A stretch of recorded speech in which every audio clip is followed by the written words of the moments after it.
So here we go.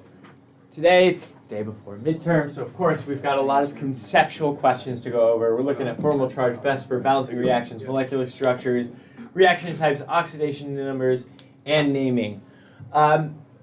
Best order to go over this. Let's start with kind of talking about VSEPR and molecular versus electronic. Those two things kind of go together. And that will also include formal charge, right? So those three things kind of go together. Do you all see how those three things go together? Right? And that me saying those three things go together is kind of one of the first things that we need to work on. I've stressed this a lot. It's just how we group things together, how we conceptualize things, how we put ideas together and recognize these connections between things. Right? So I recognize those three things. When we get to VSEPR, that's going to lead to talking about reaction types and oxidation numbers. All of this relates to naming, so there's kind of this natural kind of progression we can look for in this. So most of those three things are really looking at, hey, how do we deal with covalent compounds? So one of the most important things that we need to work on is recognizing covalent versus ionic. This is going to be important when we're looking at our reaction types, when we're deciding if we're naming compounds.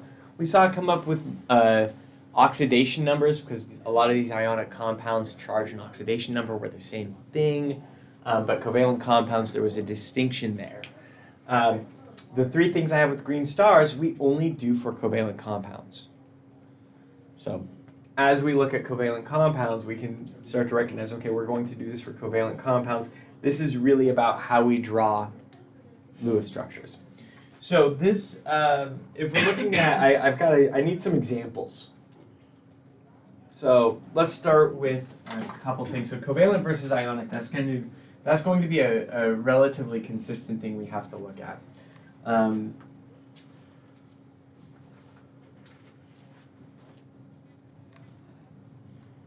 We're looking at the three-dimensional geometry of a covalent compound. This will give us formal charge, VSEPR, and molecular versus electronic. Start simple, start hard. 1 through 4, how difficult? 1 through 5, how difficult should we start? 3s, 2s, 3s, 2s, and 3s. Okay, so let's see. Let's start, okay, I'm going to start kind of easy. NH3. Do you all know the structure of NH3? What is it? Draw it. Right.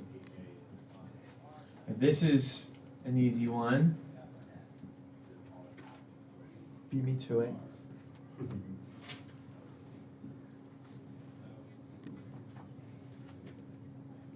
I think I got it right.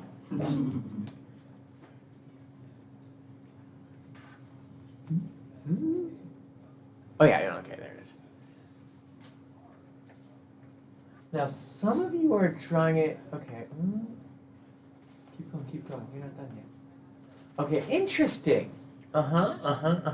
So many of you have drawn it a different way than I drew it. And I can see how, and it communicates something really important to me. So I'm going to erase what I drew. And I'm going to draw what I've seen a lot of you drawing, right? So a lot of you are drawing this. You're doing nitrogen, you're doing a hydrogen, you're doing a hydrogen, you're doing a hydrogen, you throw a lone pair on it. Another one that I saw a couple of you do was nitrogen, you do the square one, right? Hydrogen, you just do 90 degrees. Both of these are correct. Both of these are correct. These are correct Lewis structures. We could use formal charge to prove that they are correct Lewis structures. And that's really what the thing with formal charge is for, is proving that you drew the most stable Lewis structure. Right, so we know a couple things are necessary for having a good Lewis structure when we're considering formal charge. I'm going to write those things down here.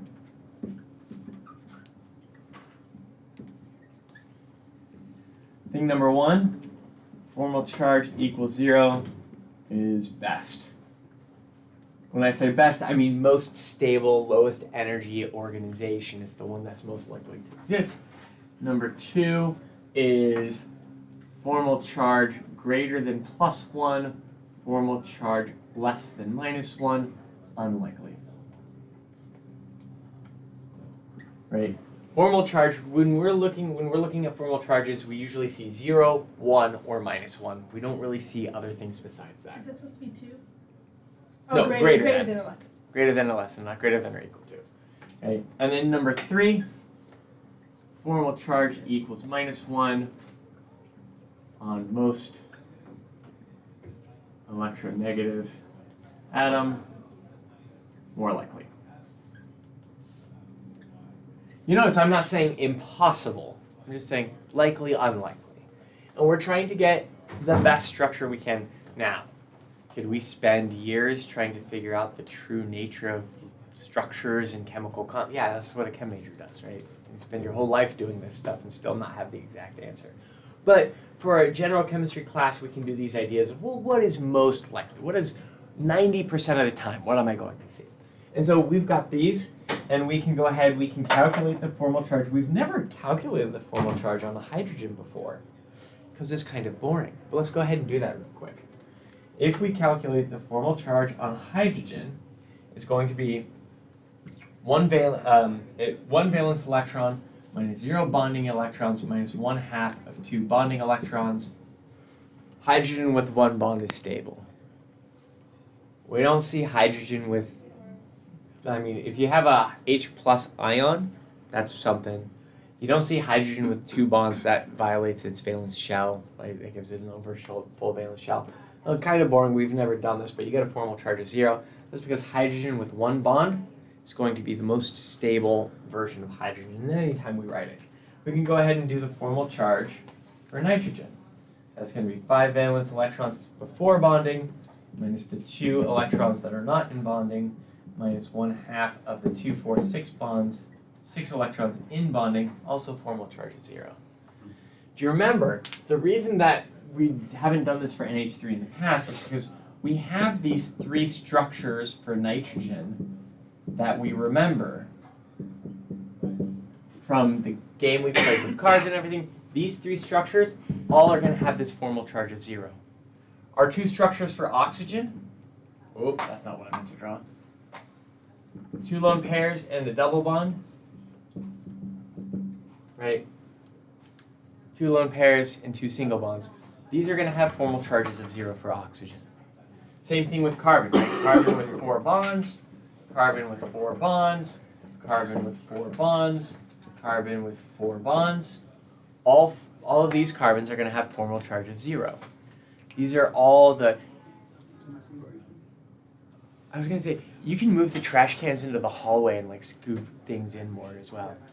But these 4 carbons are always going to have formal charge of 0. Those good pieces we learned from the the card game, that was just a shortcut so we didn't have to do the formal charge calculation as often. It was giving us things that's like, oh, if I make a nitrogen with one of these pieces, I don't need to formal charge calculate. It's already 0. It's already one of the best structures. So we learned about formal charge. We learned about making stable structures without formal charge because there's these things that we use really often that have this really predictable bonding pattern. The place where formal charge, I'm going to erase this bit down here if that's okay. The place where this becomes more important is when we have structures that don't fit one of our good pieces. Before that, I want to come back to this. We've got our nice stable structure. We used formal charge to prove that it was a stable structure. But the way we've drawn it is not communicating the VSEPR, which means we're going to get the molecular and electronic geometries wrong. So when I look at this, I see this. Now, this drawing is okay-ish. I've got 1, 2, 3, 4 things attached to it. And so when I start thinking about VSEPR theory, I'd have those 4 things to consider. Here, I've got 1, 2, 3, 4 things attached. So when I start thinking about VSEPR theory, I'm going to think about how those 4 things attach to each other, right? And if you remember, I had this little silly string game we did when we were learning about VSEPR theory, which was essentially like, if I have 4 things, if we have 4 things attached, come closer, Someone else, we can move this. Yeah, there's also space to sit and stuff like that. So I can Yeah, sit I'll up move there. over. This isn't, I don't know exactly what Take my seat.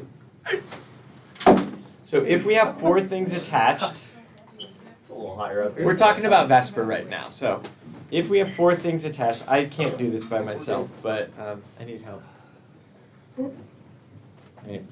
You got 2 hands, you got 1 hand.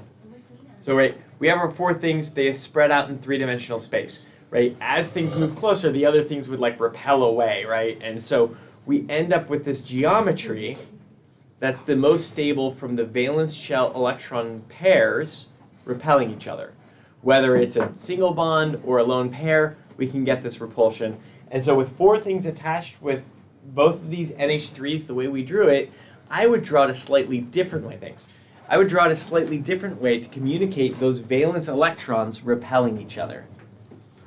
And so the way I drew it that I erased is I drew it as a nitrogen. And there's a couple different ways I could draw it, right? But I could draw it this way.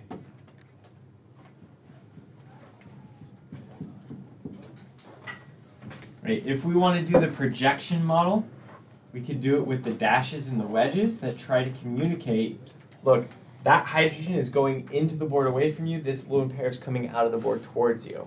We try to communicate that 3-dimensionality. I don't usually draw it with the dashes and wedges. I'll usually draw it like this, lone pair, and then I do this little like kind of chicken foot drawing. And that's supposed to kind of communicate that tetrahedral type thing. And I still have the 4 things attached. 1, 2, 3, 4 things attached. And it kind of has that tetrahedral shape going on. And so we're looking for that kind of tetrahedral geometry. This drawing I find a little bit problematic because you're drawing it with trigonal planar geometry like the lone pair is not there. Right? And it looks flat and it looks like 120. That's not that great. This one, also not that great. I mean, it's fine. We see 4 things. It doesn't look trigonal planar. It also doesn't look tetrahedral. It looks square planar, which is geometry we never even talked about. We don't talk about that until Chem129. We don't see that with any of the molecules we've been looking at. But it looks like 90 degrees between these things, and it's not. So this drawing, this isn't exactly 109.5s, but it kind of communicates there's some weird scrunching of how the molecule looks.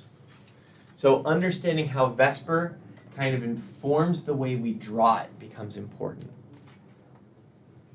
Question? So you said that's the tetrahedral for NH3?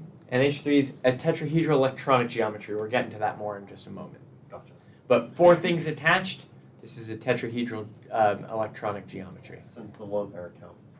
The lone pair counts. Gotcha. Yeah. I don't know if we're gonna get to it or not, but can we go over Vesper when you have like 2 molecules, like H2O2? Yeah, definitely. Okay. So let's go ahead, let's do another one where we do have, let's do more complicated than H2O. Are we ready to do something more complicated? Okay. Before we go on from Vesper, let me do one thing with molecular shape versus electronic geometry, right? So this, where I'm counting all 4 things and I'm counting that lone pair, that gives us the electronic geometry, the shape of all of the electrons around the molecule. Now the problem is when we start looking at molecules in chemical reactions, we start caring more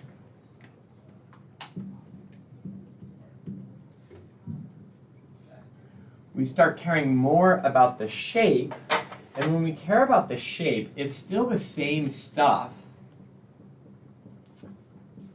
But when we start looking at the shape, I'm going to use a different color to be dramatic, I only care about where the atoms are. I don't care about the lone pair, because the atoms are the things that are going to participate in the reaction. So in this situation, it's going to keep the same geometry, but this shape is going to look like a pyramid. Right? It's going to look like 3 things kind of in a plane. The center of my hand would be the nitrogen, and I've got the 3 hydrogens kind of pointing down from that. And we would call that, well, why am I doing this? I've got a model kit right here. Jeez. With strings on it. Right? And we're going to call that shape, and I try to say shape versus geometry to, like, language. From the first day I've said language is important. Language isn't just important in terms of us being able to say things. The way we use language changes the way our brain makes connections between things. So I've started trying to use the word geometry when I'm talking about geometry.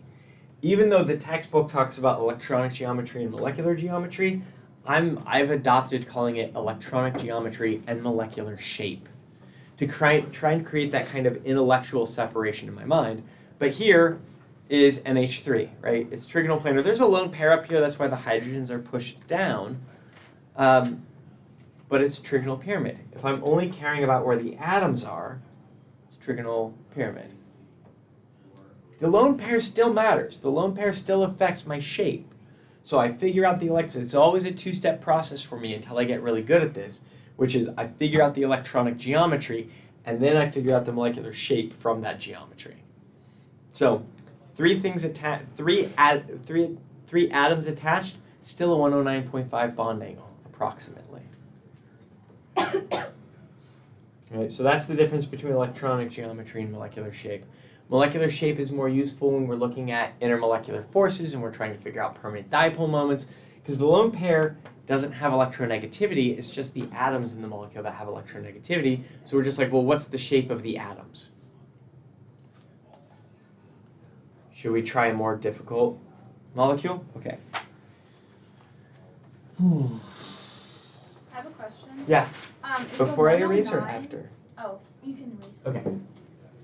For the 109, does that have to do with the molecular or the electron geometry? Technically both, right? Okay. Because the electronic geometry is kind of like the parent geometry to all of the molecular shapes. Okay. They do modify a bit more than the 109, but we're only doing the three angles, the 180, the 120, the 109.5. There's a lot more possible angles than that we see in molecules. The number of lone pairs affects the 109.5 would be like CH4 where there's 4 hydrogens attached. Putting the lone pairs on actually squeezes those angles down and makes them down to like 107 and then 104. Like water's bond angle is actually a 104, not a 109.5. This quarter, 109.5 is close enough. Okay. Let's try it. Difficulty level. How far do we want to go? 3s and 4s. Okay. Let's try this. C6, H12, O2. But a ketone.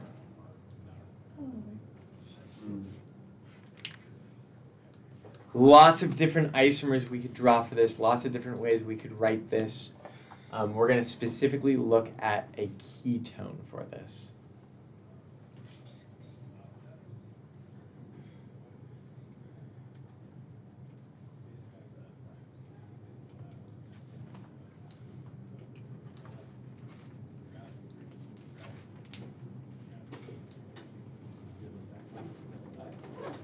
I'm going to do the simplest ketone real quick, if that's okay. Well, I'm going to give you all a moment. Draw a ketone.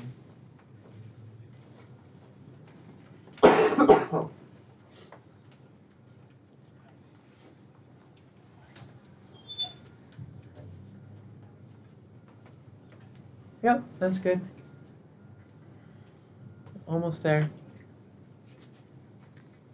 You drew an ester. Oh wait, maybe you're not done yet. Oh. Isn't the carbonyl in the middle Not enough though? hydrogens. Isn't the carbonyl in the middle though? Yeah. Double bond O. Oh, double bond. Yeah, you like I said, you drew an ester, not a ketone. Is this at least the ketone part? Yeah. Okay. Looking pretty good. Okay. So let's go ahead. I'll draw this one. It looks like most people are getting there. 2, 3, 4, 5, 6. I'll throw an OH off of this end, and I could put my double 1, 2, 3, 4, 5, 6. Okay, and I could put my double bond O any place that's in these middle few carbons, and it'll be a ketone. If I put it here, I'm going to make a carboxylic acid. If I put it here, it's an aldehyde. I'm just going to drop it in the middle there. Ketone.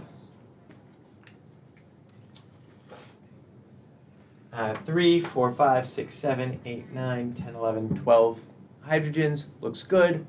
2 oxygens. Okay. Some other things we could have, there's a lot of different ways we could have done this. I did no branching, I did no rings. We could have oxo rings where there's actually oxygen as one of the rings. There's all kinds of things we could do. Lots of isomers for this. This is a fine one to think about. What's the electronic geometry? Exactly. If we want to talk about the electronic geometry in this case, we've got 1, 2, 3, 4, 5, 6 different places where we can talk about electronic geometry. Now, in most of this, we could even do the oxygens as well, but those are kind of boring. So there's 6 different places where I could talk about the geometry. And it turns out, most of these are the same, right? This is a carbon with 4 bonds. This is a carbon with 4 atoms attached. This is a carbon with 4 atoms attached. This is a carbon with 4 atoms attached. Carbon with 3 atoms attached. Carbon with 4 atoms. Carbon with 4 atoms. So I can do 1, 2, 3, 5, and 6 are all tetrahedral. I use TD as a shortcut for tetrahedral. Let's zoom in on just carbon 5 to consider that. The 5th carbon is going to be bonded to 2 carbons and then bonded to 2 hydrogens. Great, so I'm trying to do the way that it wiggles. If I wanted to try and draw this with the geometry in mind, I would probably do, let me think about, well, I should have a carbon that's built here, right? So, if I'm doing this kind of like crisscross picture, it's kind of like, those 2 carbons would be flat, this hydrogen would be like going into the board away, this hydrogen would be coming out, but it's kind of like that shape. Right? Carbon's going up, hydrogen's kind of being off of it. So that's my geometry. I need to be able to look at this and say, okay, I've got 1, 2, 3, 4 things attached, tetrahedral. That's for my electronic geometry. Now I say, okay, well, what about my molecular shape? So I say, where are my atoms attached? And I look at this, where'd my green pen go? Just put the ink in it. Ah! So I look at this and I say 1, 2, 3, 4. Also tetrahedral.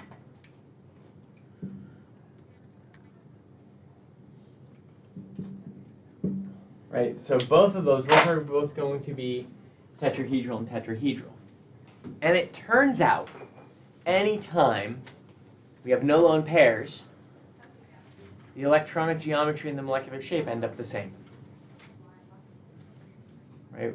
And I don't know if I've said that in class before, but I hope I've given you enough practice problems that you've kind of come to that conclusion on your own. That you've done it enough that you're like, oh, this is the same. Oh, it's the same again.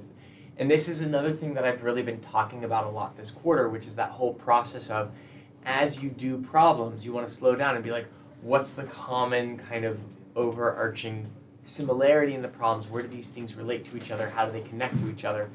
So you can recognize every time there's no lone pairs, the electronic geometry and the molecular shape are the same. So those 5, and if I did this for any one of those carbons, any of those 6 carbons, they're all going to be tetrahedral centers. The only one that's going to be different, are we ready to look at the different one? The only one that's going to be different is going to be carbon 4 there with the double bond on it. That one is going to be trigonal planar. For its electronic geometry, that's a carbon, double bond oxygen to a carbon and a carbon. I've got my 1, 2, 3 electron groups attached, so that gives me an electronic geometry, trigonal planar. And then when I go to my molecular shape and I say, okay, well, how many nuclei are attached? How many atoms are attached? 1, 2, 3. Again, carbon, no lone pairs. That one would also be trigonal planar.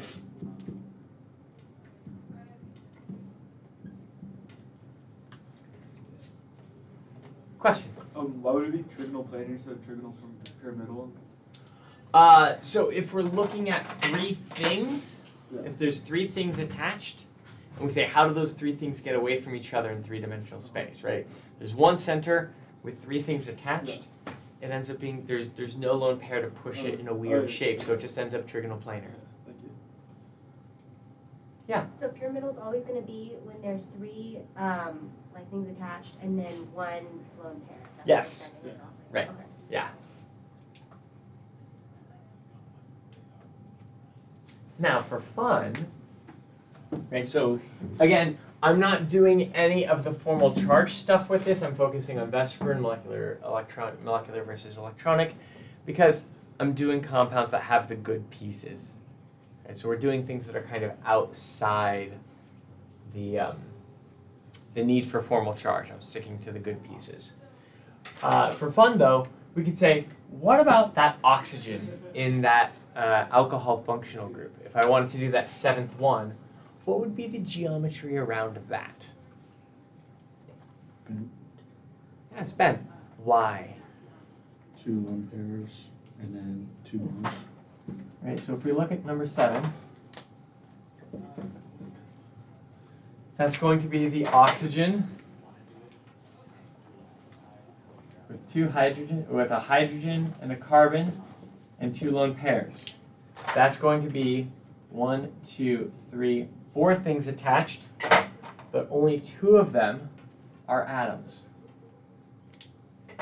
So in that situation, that's going to be a tetrahedral geometry for my electronic geometry. Because I've got the 4 things attached. I've got the 2 bonds and the 2 lone pairs.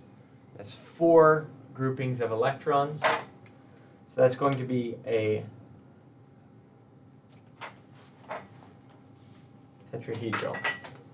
But when I'm just looking at where the atoms are, that's going to be bent.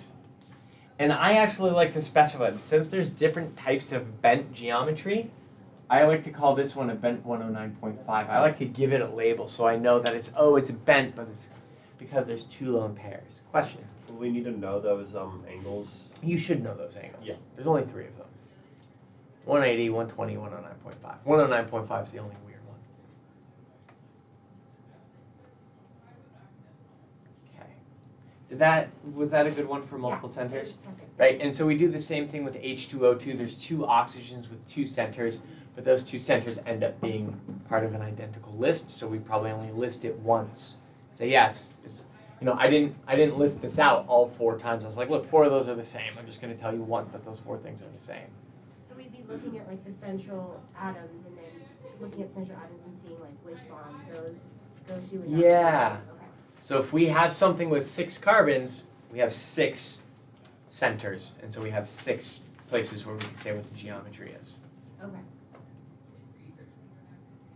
And if we include the oxygens too, I could have done that O with the double bond. It would have been boring, but there could have been an 8th thing. If we did carbons and oxygens, we could have had 8 centers in this problem. So on the test, would it just ask for like the molecular shape of oxygen in like the whole atom, or would it ask for like the shape of the entire thing? It would ask for the, it would ask for, like, there's a limit to how big I would do this, right? I wouldn't do it with something that was like a C12, whatever, because like 12 centers. But if there's something that's like a 4 carbons or something with like 4 or 5 things in it, I would ask you to tell me the geometry of each center. Okay. Yeah. Later on when you get to organic chemistry classes, they actually do take it a step further where they're like, okay, now that you know the geometry of each center, how would you overall describe this geometry? They really only do that for situations where you end up with things that end up like planar or non-planar. We're not going to get into that this quarter, though. Okay. So, I think that other questions about Vesper or molecular electronic? We're still going to do that stuff, but let's do it with a weird example. So we have to use formal charge. Ready? So now we're going to do this for a weird example, so we have to use formal charge. I have to pick something that doesn't fit into all of our good pieces, so I've got to pick something that's more than just carbon, nitrogen, and oxygen. Since the carbon, nitrogen, and oxygen, we've got good pieces for those. So I usually pick like a sulfur thing or a phosphorus thing. You want a really weird one? Let's try this. Ozone. Y'all know ozone exists, right? There's the ozone layer. If you're doing welding, if you have an electrical burn, you smell ozone, it's not good for you. What's the Lewis structure for O3? And how do we know if it's a good Lewis structure or not?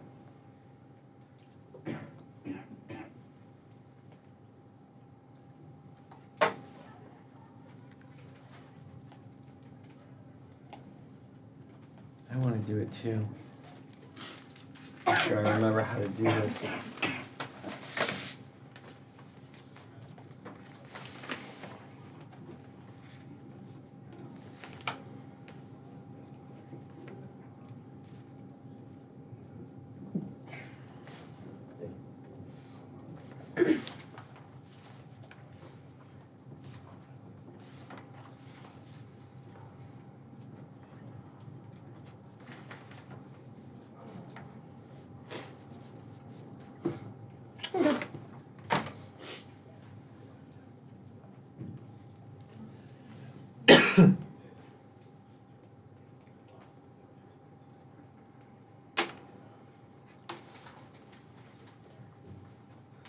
Getting there.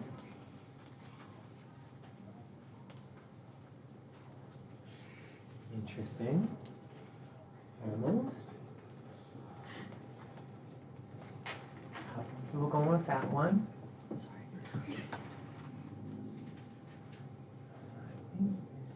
It's an interesting choice. Does it have to be a neutral charge? Overall, yeah. Oh, man.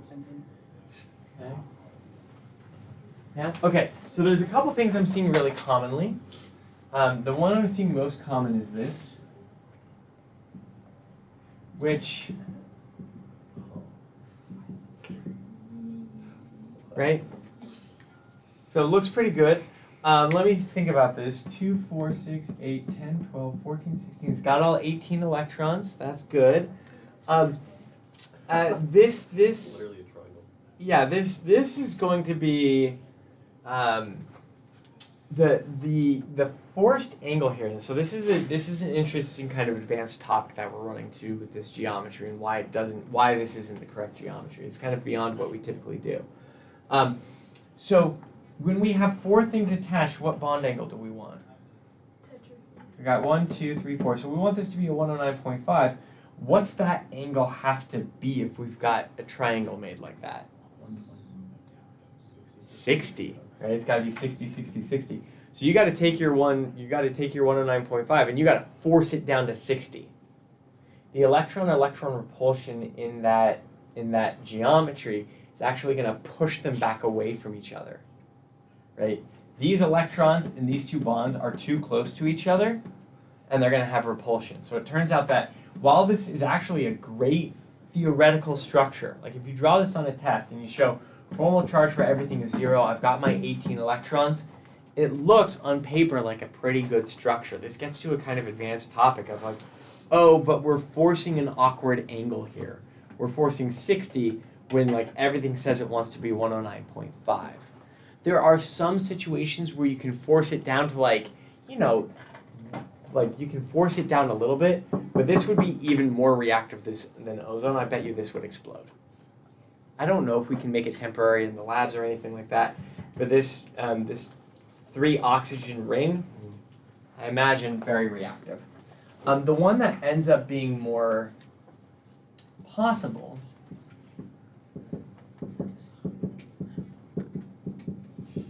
is if we draw this thing out like this and we start kind of counting electrons.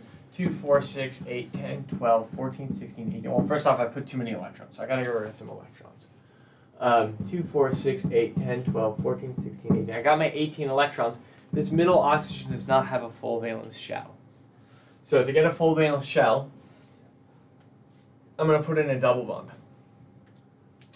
I haven't changed the number of electrons. I erased the lone pair. It becomes a double bond. Now everything has its full valence shell. But is this stable?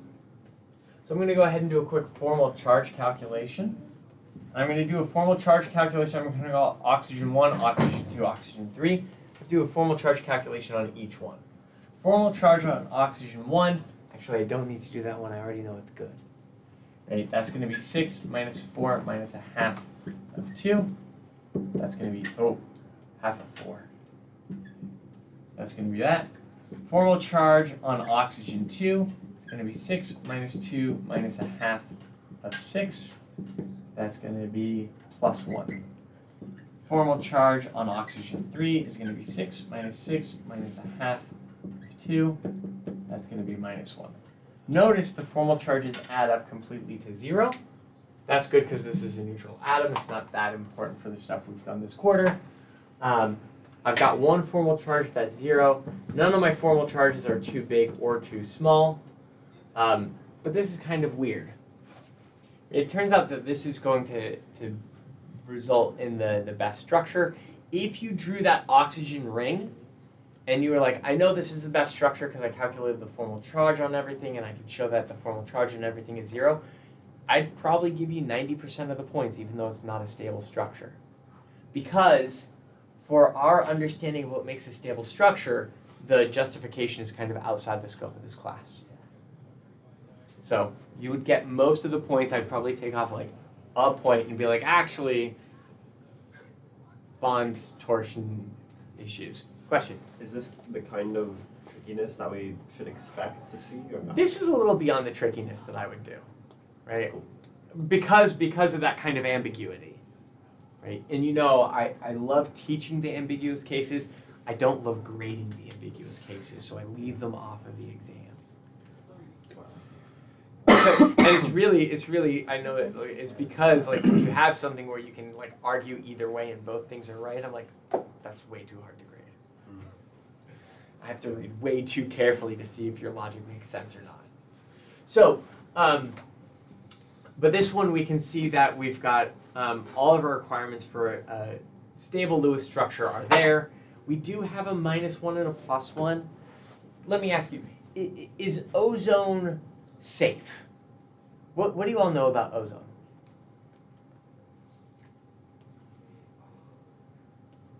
Little things, big things, what do you know about? Yeah. Probably can't breathe it. Probably like not. It's not good to breathe. Yeah. Where is ozone? In the upper atmosphere, right? Ozone in the upper atmosphere, good, because different types of radiation will essentially cause this to react and become O2, and then O2 will react with different types of cosmic radiation to become O3, and so it kind of creates this shell that blocks radiation from getting through, and that's good. Ozone in the lower atmosphere, bad. Has anyone been next to an electrical fire before? Like something sparks and there's like an electrical thing and you can like smell that acrid kind of burning smell? And it has a tingle to it. It's actually ozone that's burning your nostrils. Yeah, so when you smell, so like electrical issues release enough energy that oxygen can react into ozone. And then you can get that ozone smell where it actually smells like acrid. It smells like burning. I don't know how else to say it. It doesn't smell like a fire. It doesn't smell like a smoke from a fire. Electrical fires to me just have this particular smell to them, and it's because it's ozone. And it like burns your nostrils a little bit because it's actually this ozone chemical compound reacting with like your skin, with the soft membrane inside of your nose. Because this does not look like any of our good things. This looks like it should react, and it will. And that's one of the fun things for me about being able to draw Lewis structures and understanding the good structures versus the bad structures, is we can actually look at things and be like, it's probably reactive. Let's try another one. Ready? Let's see, which one do I want to do? Let's do this one.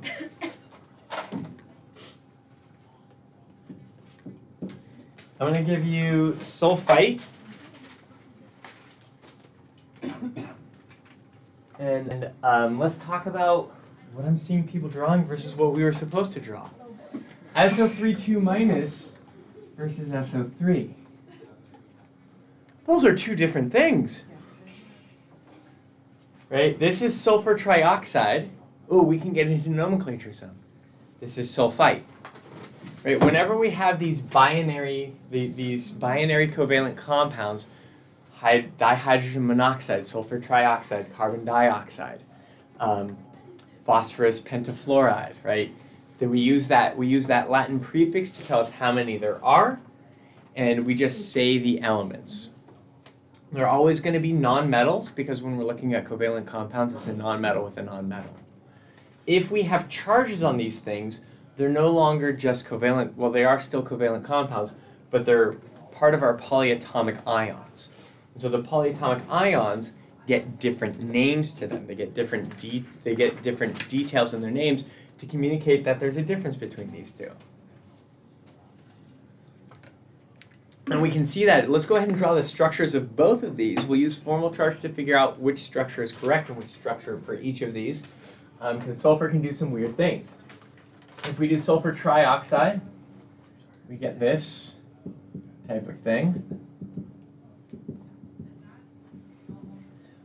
When we look at and I have to do my electron count, that's going to be 6 and 18 together is going to be 24 electrons. 8, 16, 24, that looks great. Right, so again, I count my electrons, I make a skeletal structure, I fill out my valence shell for everything. That's the process for drawing a Lewis structure for these covalent compounds. I can then make sure that since sulfur looks really weird, it's got 6 bonds to it, I can go ahead and do my formal charge calculation. My formal charge calculation on the oxygens, I already know these are good pieces, but we'll just show it. 6 minus 4 minus a half of 4 equals 0.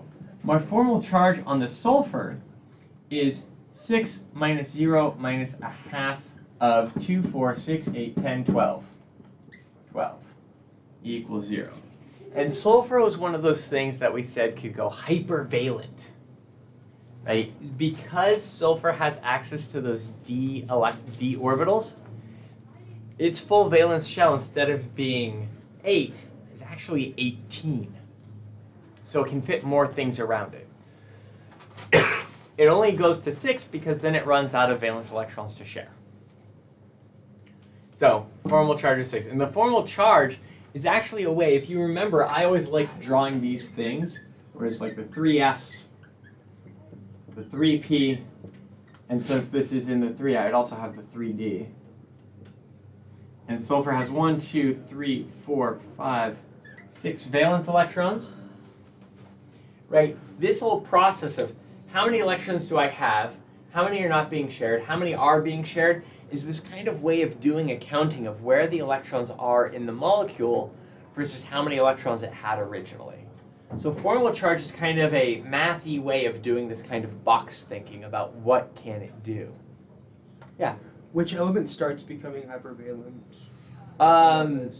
Pretty much anything in the third row or below. So we really only talk about it this quarter when we're looking at, some people think, I think silicon might be able to do it, but it's really at phosphorus is where we start seeing it. So the 3 things that we worried about that just had the valence shell of 8 would be carbon, nitrogen, and oxygen.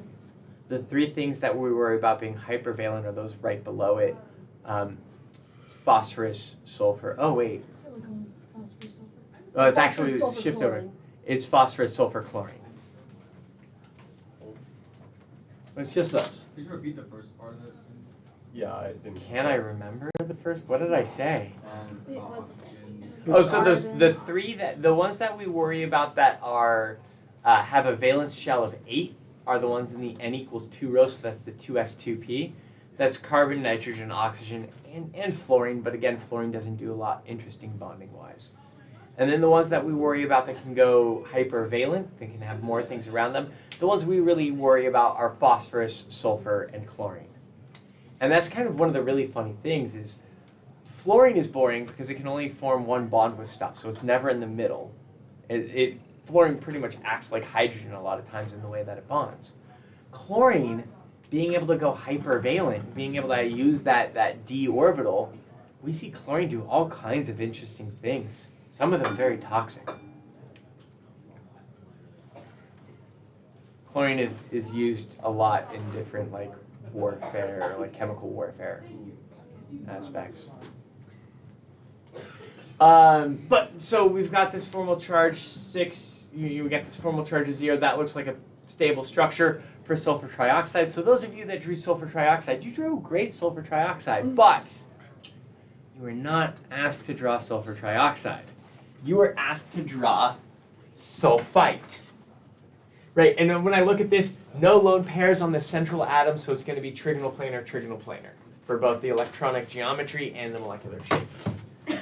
Let's go ahead. Can you super quick, where did you get the 24 from? For the Yeah, I'll do that when we do the SO3 2 minus, if that's okay. So let's go ahead and do the count. Let's draw sulfite now, and look at how it's different. And I usually do it with much more detail. I usually do sulfur is 6, and I've got 1 of those. Oxygen is 6, and I've got 3 of those. And that's how I got the 18. Yeah. But then I've also got a 2 minus, which is 2. So that's 6 plus 18 plus 2. It's going to give me 26 electrons instead of 24. So when I draw this, I'm going to want to get to 26 electrons. So that's going to be sulfur, oxygen, oxygen, oxygen. This is a fine starting spot. And then why don't I just do this? Right, same structure, but I put an extra. Sulfur's got space to have a lone pair on it. Why don't I do this? If I do the formal charge, right, this looks pretty much the same, but I've got those extra 2 electrons. Just dump them on sulfur. If I calculate the formal charge of this sulfur, let's see what we get. And we'll see if this makes sense or not for it being stable. Formal charge of sulfur is going to be 6 minus 2 minus a half of 12. My formal charge is minus 2, which is going to create a problem with 2 of the things that I'm looking for in sulfur. First off, number 2 says I don't want formal charges below minus 1. My formal charge is below minus 1.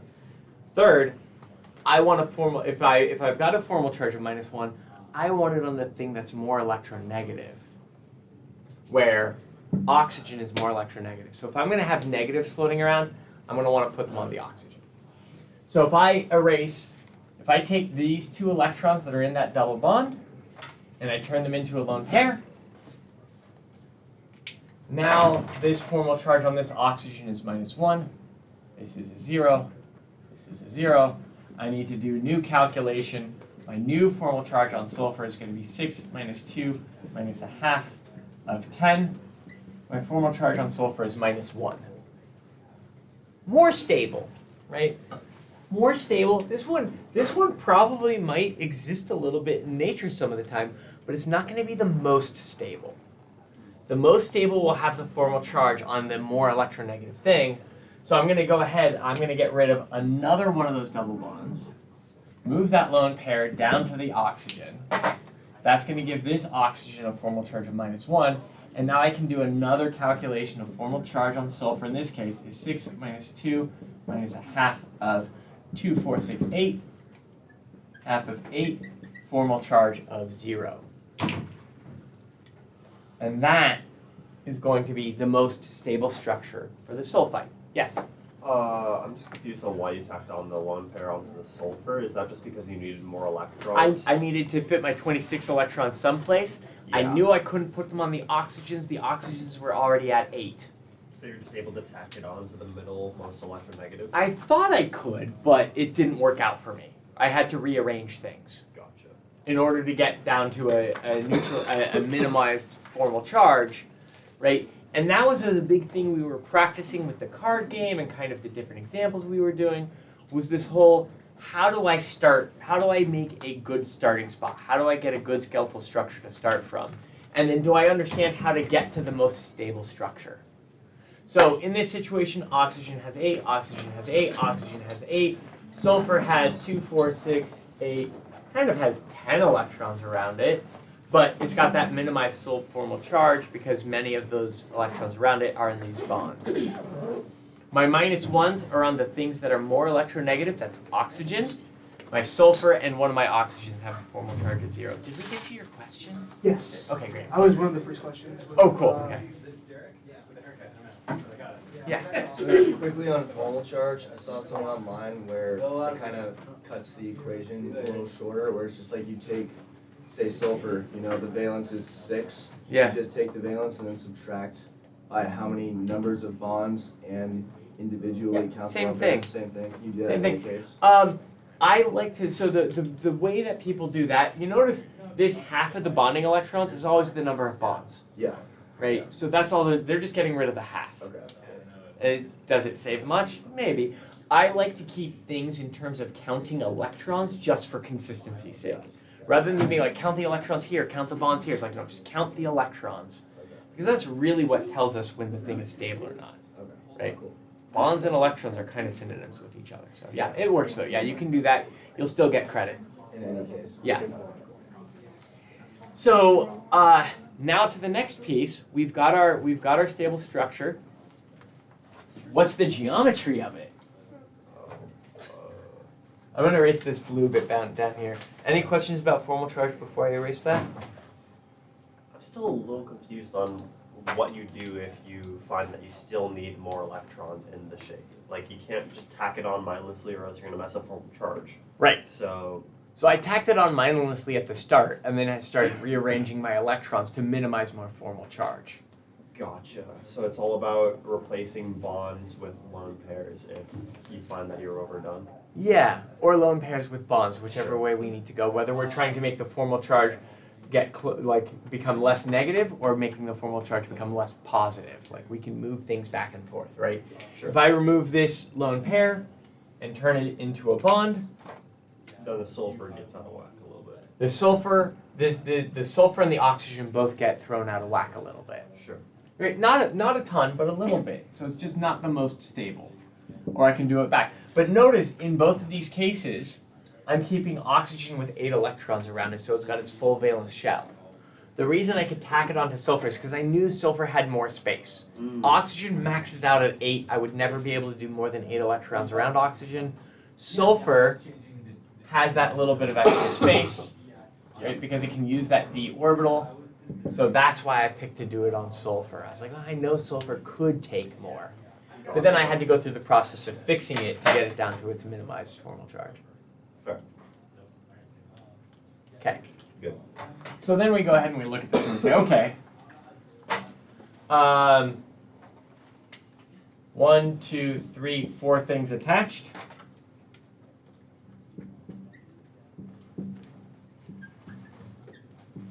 Tetrahedral electronic geometry. 1, 2, 3 atoms attached means that tetrahedral is going to become a trigonal pyramidal. It's going to look like, there's space on the floor if anyone else wants to come in here. I know you just got here, so that tetrahedral electronic geometry is a trigonal pyramidal for the molecular shape.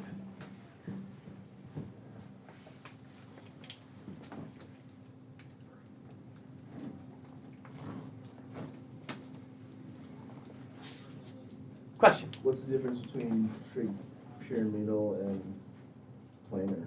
Ooh, one's flat, one's not. So let me show you. It's easiest to show with the models. Hopefully I've got the models here. That's not that one. Oh, here it is. Okay. Right. Right. If you think back to the little string thing we did, you remember when you made the flat triangle, and then, right, flat triangle, not flat pyramid. Right. So one of them stands up. One of them, all the bonds are in the same plane. One of them stands up. And that difference in geometry, I'm trying to show the people on YouTube as well. That difference in geometry makes a really big impact as we go to talking about our next thing in reaction types. So you might have talked about it right when I walked in, but like how, when you're drawing it, how are you going to tell which one's flat and which one's... So it's this idea of counting how many electron groups are attached to get our electronic geometry versus how many atoms are attached to get our molecular shape. And they're related to each other. The electronic geometry is kind of the parent, and then the molecular shape is is when we're just trying to figure out the like molecular dipole moment. When we're just looking at the molecule, we're looking at reactivity, we look at molecular shape. Now, we can't do one without the other. We have to do electronic geometry first, because it's not just three things, it's three things in a lone pair. And so it's three things versus three things with a lone pair have different geometries to them. So we gotta be careful about that. If you're looking at sulfur, like SO3, then that would just be trigonal the pyramid one? SO3? Yeah. Ooh, which one is it? Let's check. The flat, yeah. It's going to be the flat one, right? So I've got 1, 2, 3 things attached, and I've got 1, 2, 3 atoms attached. And that would be for both electrons. So the electronic and the molecular geometry both end up trigonal planar in that case. We're only looking at the central atom. Well, yeah, this is a nice example because there's only one central atom.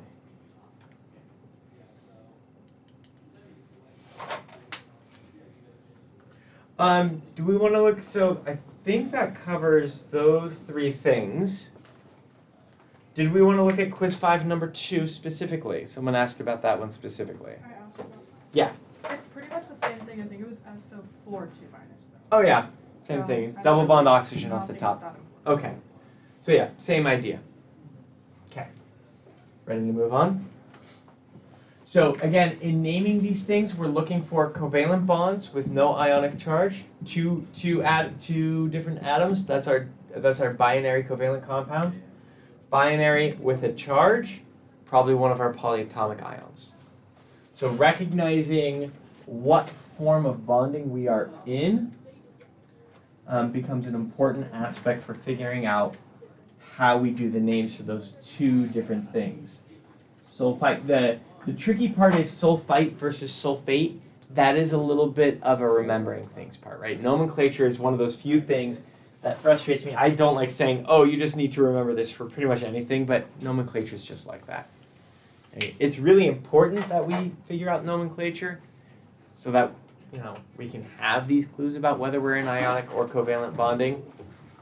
So let's go ahead, let's talk about reaction types now. Let's see, the next kind of grouping of things, reaction types. Now let me switch colors for my next grouping. Let me ask all of you, what goes with reaction types? Balancing reactions, oxidation numbers. Technically, naming goes with both sets, right?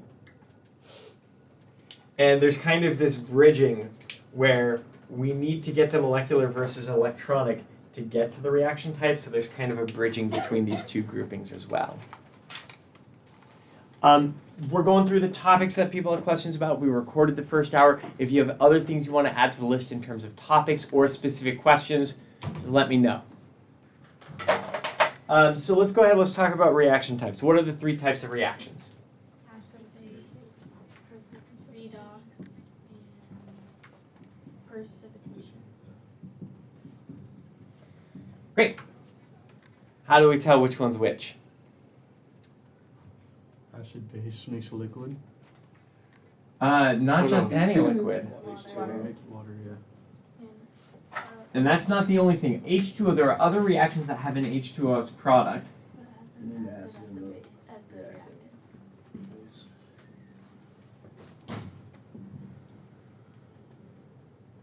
Those are the two things we're looking for. I'm going to change the order of this just because I want to save the one that I think is hardest for last. I use PPT as a shortcut for precipitate, not PowerPoint. What do we look for precipitation reactions?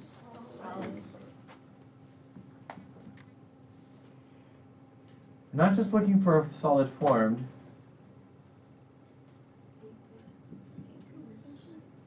From aqueous, usually from ions.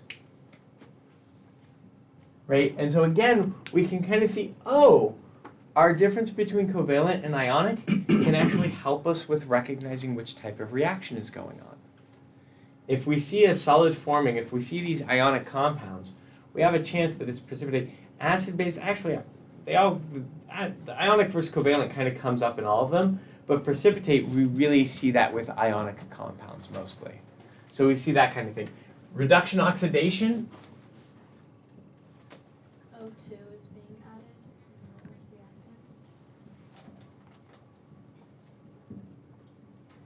the reactants. The real specific thing we look for, I love O2 being added. I think that's a great thing to look for. Not always works because there's things that behave like O2 sometimes. We're looking for an oxidation state change, right? We're looking for that oxidation number changing in a reaction. So we're looking for that oxidation state change. Other things we look for in this is pure compounds.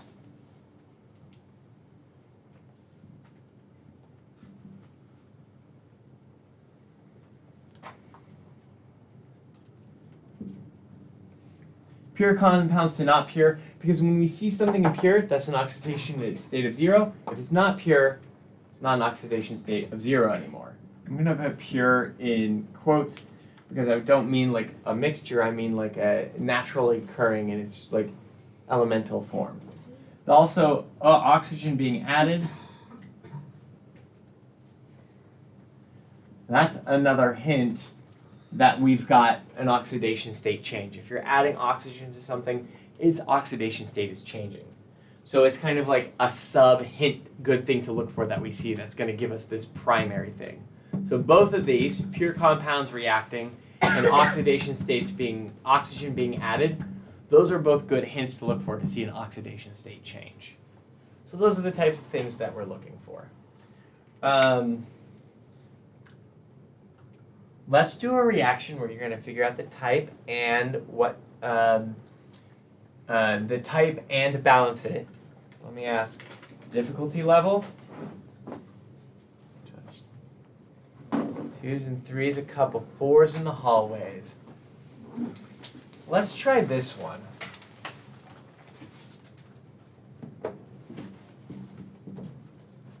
Oh, I'm not going to go that hard. Okay, let's do the C4H10.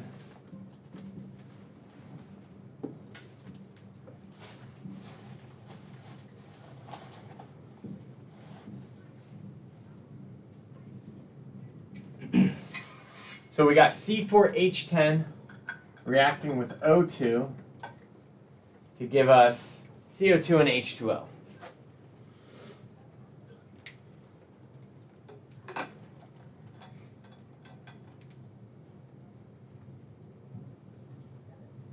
Combustion?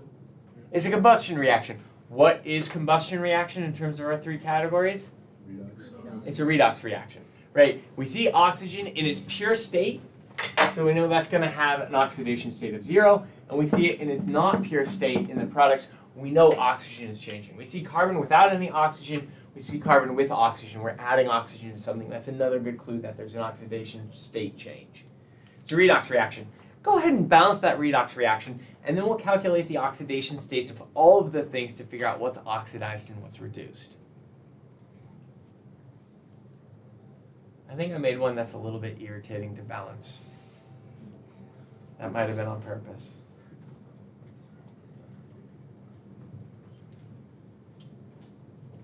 My backpack's down there.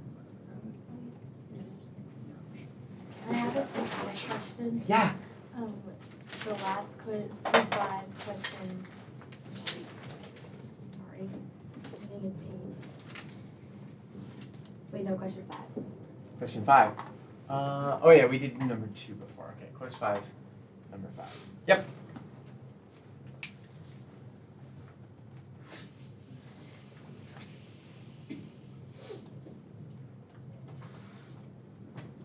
Let me look at how you all doing.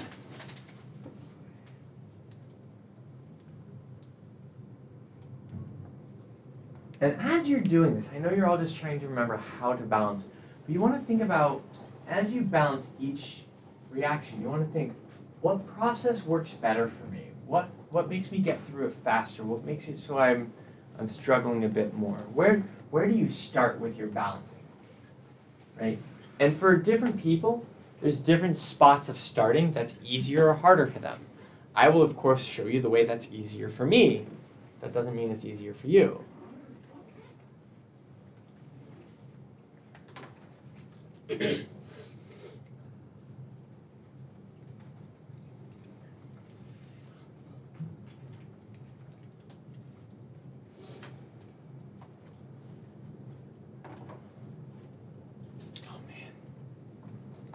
just thinking about where I can get food after this.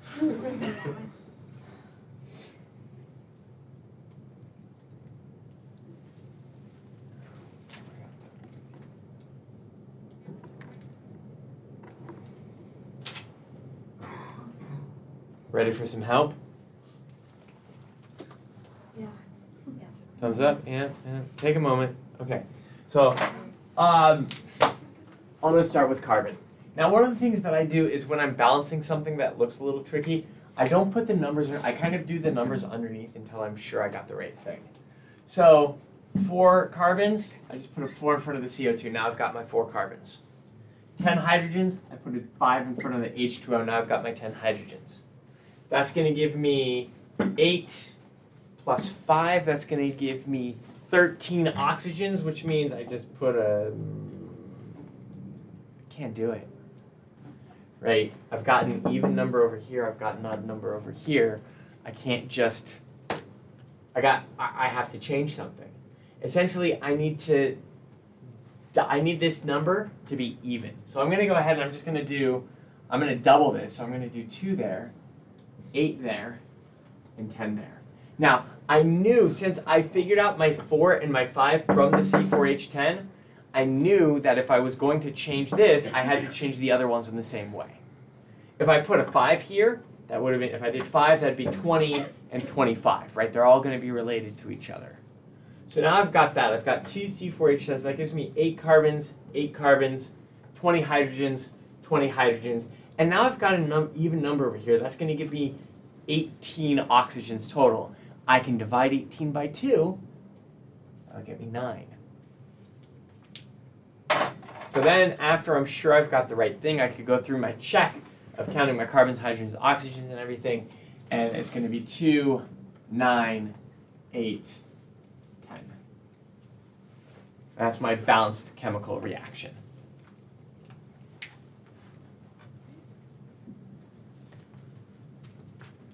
Question? Can you go over why it's 9 Yeah, in a why little more is it detail? Oh, I thought it was 13. Yeah, I think it's 1302 on 'Cause the there's- reactant side. 'Cause you get oh, you're 20 totally right. Okay. Because I added these numbers, which are not the right, those are the coefficients, because I added the wrong things. Let me think about, so let me check. I think you're right, because that's going to be 10, and that's going to be 16. That's 26. 26 cut in half is going to be 13. Because I mathed wrong. Thank you for catching that.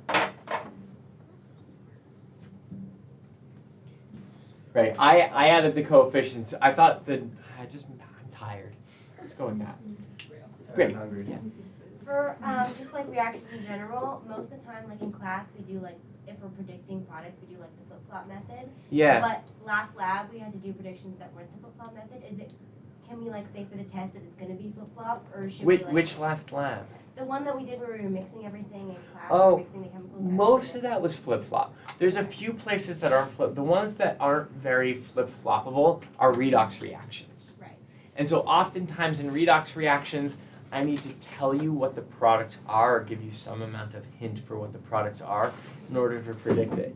There are some ways that we could have predicted CO2 and H2O, right? Hydrogen is, so if I just look at this and I say, well, if I'm going to break apart the carbons and hydrogens, I'm going to put carbon with oxygen.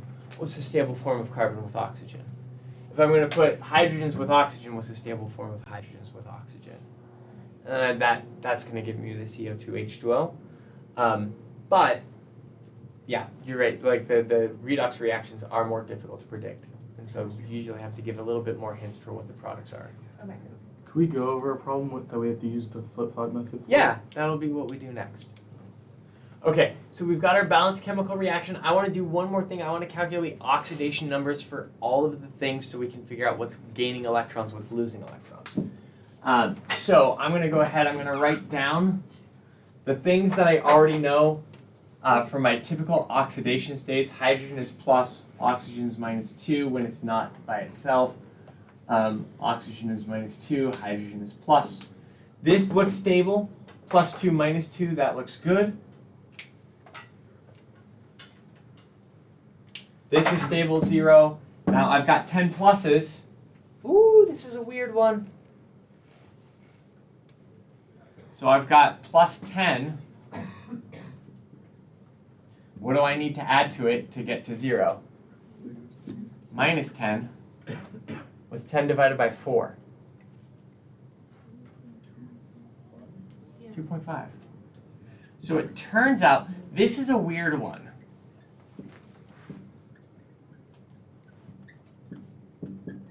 Right, when we're looking at organic compounds, in future classes, you will be able to calculate the oxidation state. It turns out the carbons on the end versus the carbons in the middle have different oxidation states.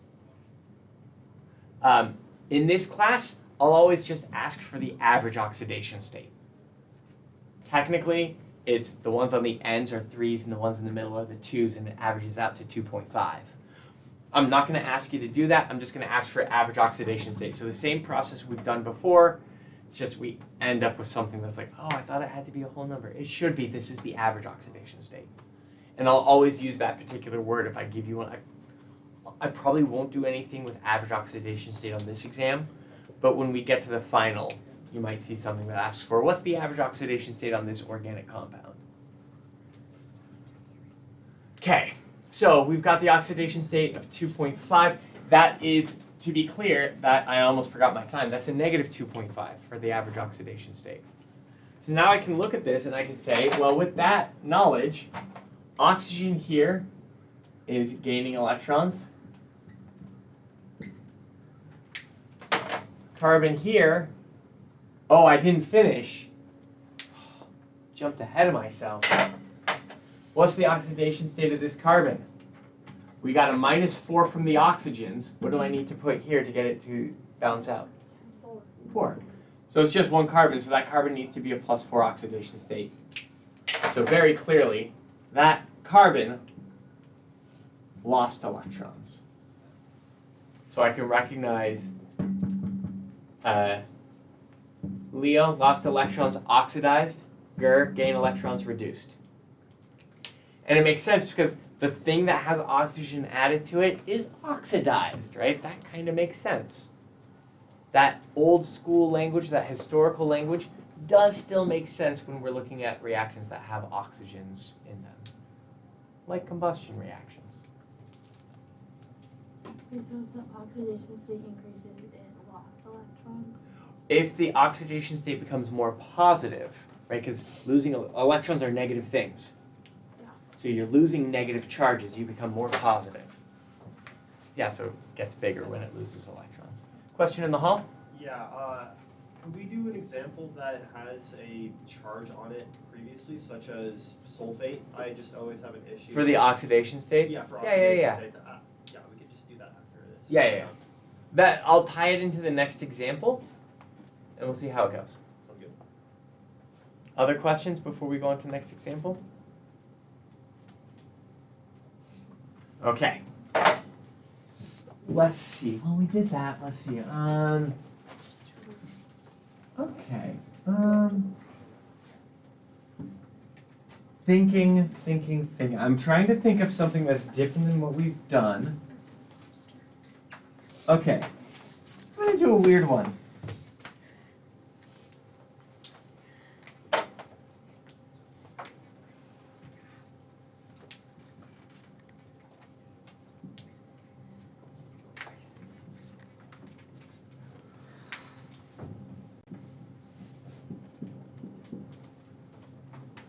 Didn't give myself enough space. You'd think after all these years I'd be able to predict how much space I need for writing a reaction.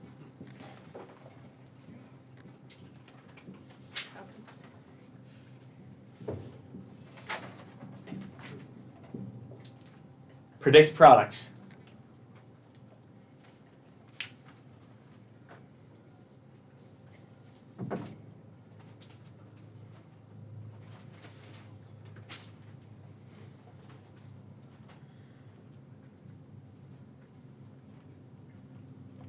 Oh, jeez.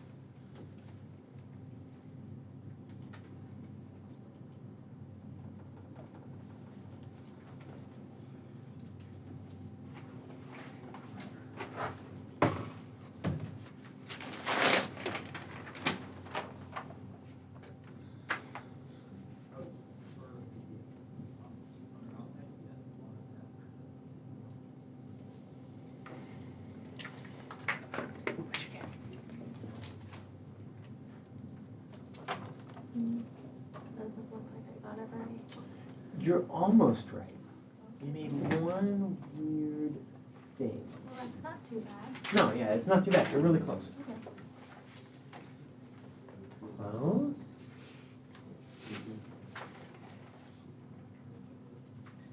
Getting there. Getting there. Is there no risk? 3 right there? Which one? That one? Got it. Oh, shoot.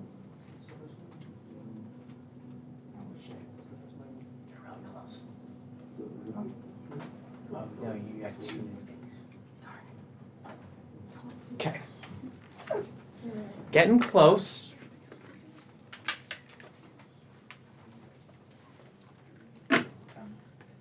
Okay. So, for this one, I find it nice to think about charges. I've got some ionic compounds here, right? Because I've got a metal with a non-metal compound. I've got a metal with a non-metal compound. These are looking like things that are ionic and covalent here.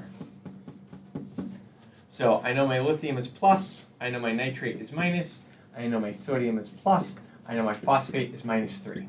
Right? I've got 3 sodiums, it's good charge balance. Phosphate, if you don't remember phosphate is -3, it's on the insoluble ionics compound list. You don't have to memorize everything, right? Use the tools you have. Cater your studying towards how do I optimize the tools I have. If you try to memorize everything in this class, it's a lot, right? It's better off figuring out these categories of like how I think about it is the part we want to go for. So in this situation, when I see that I've got plus things and minus things, I'm going to go ahead and say, well, I'm going to just do a flip-flop, right? I'm going to switch my pluses and minuses around. I didn't give myself enough space, but that's okay. So I'm going to go sodium nitrate, and I'm going to go lithium phosphate. Now, since I'm the person who's being responsible for predicting these, before I even look at the states of matter, I'm going to go ahead and make sure I've got charge balanced structures, which I don't right now, right? Well, maybe I do. Sodium is plus, nitrate is minus. That looks great. Lithium is plus, phosphate is -3. That does not look so good.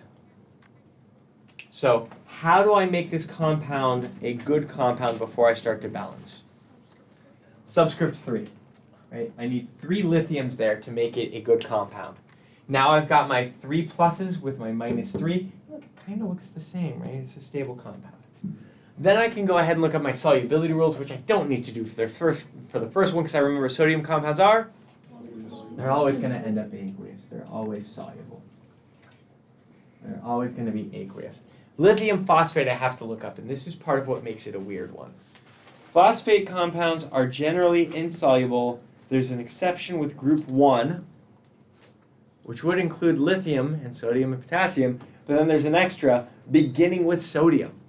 Lithium phosphate does this really funny thing where it is a precipitate even though it becomes solid, even though sodium phosphate isn't.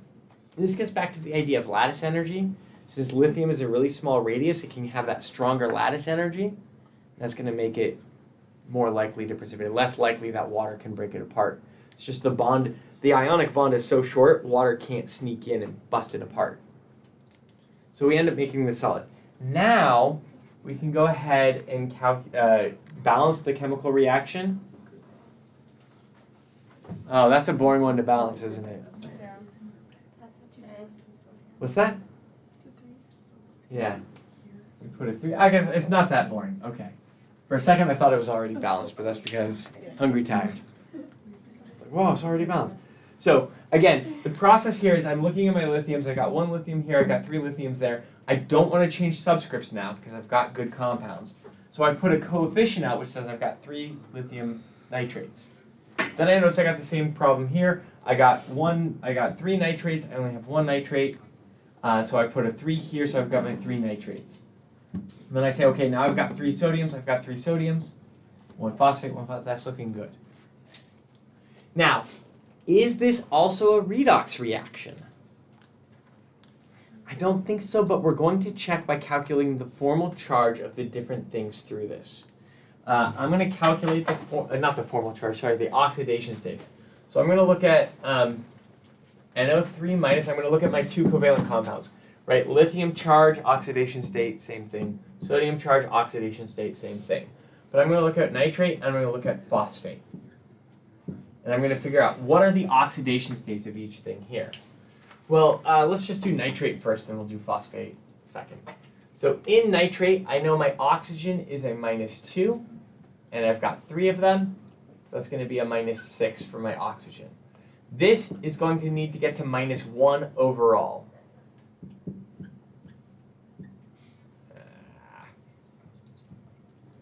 Right, so I need to add some nitrogen oxidation state in order to get this to balance out.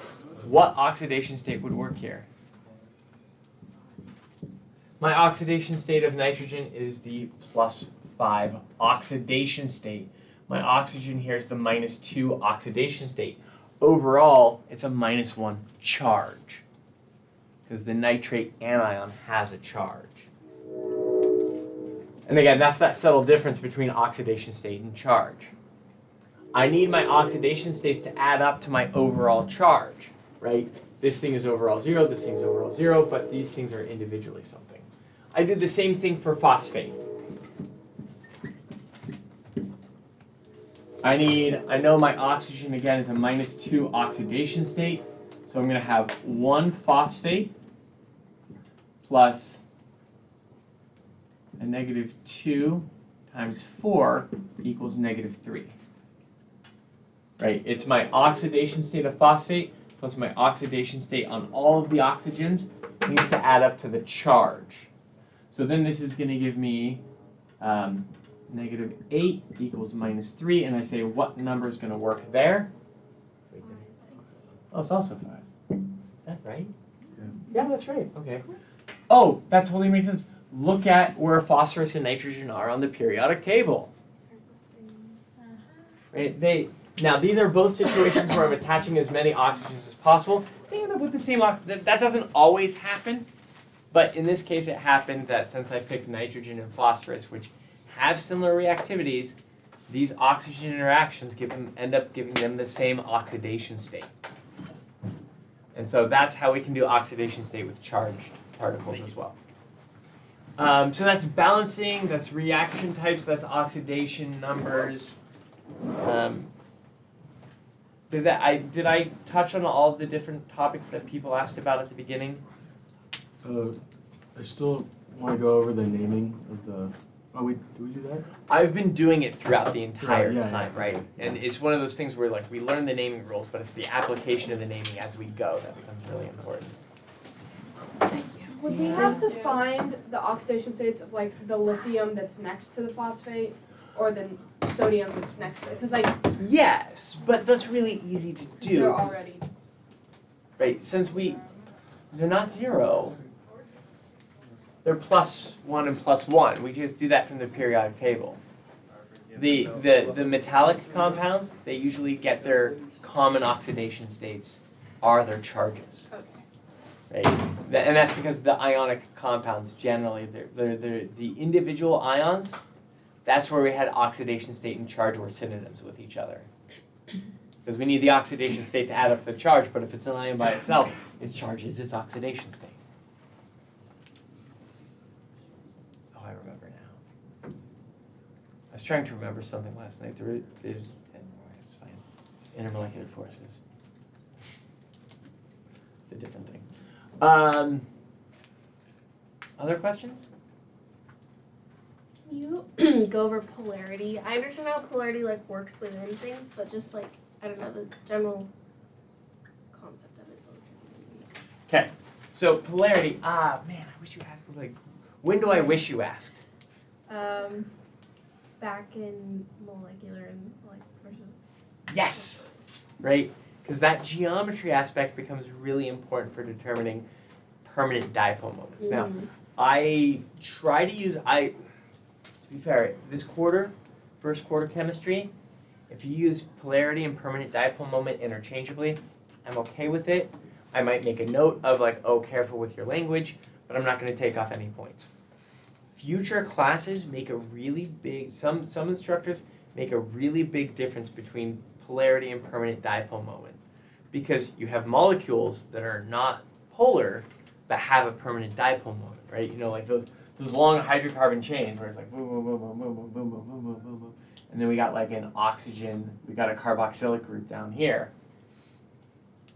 Is that polar or non-polar? It's non-polar. Kind of both, right? Yeah. So it's got a side that is polar, and it's got a side that's non-polar. But it's mostly non. It's mostly non-polar, and the term polar and non-polar, is that what you mean by polarity? Yeah.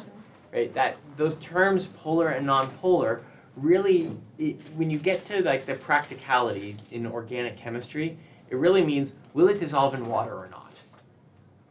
And so whether something is polar or non-polar is just, does it dissolve in water, does it not dissolve in water?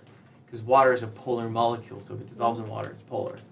So this is, now, it has a permanent dipole moment, but it also has a long non-polar chain.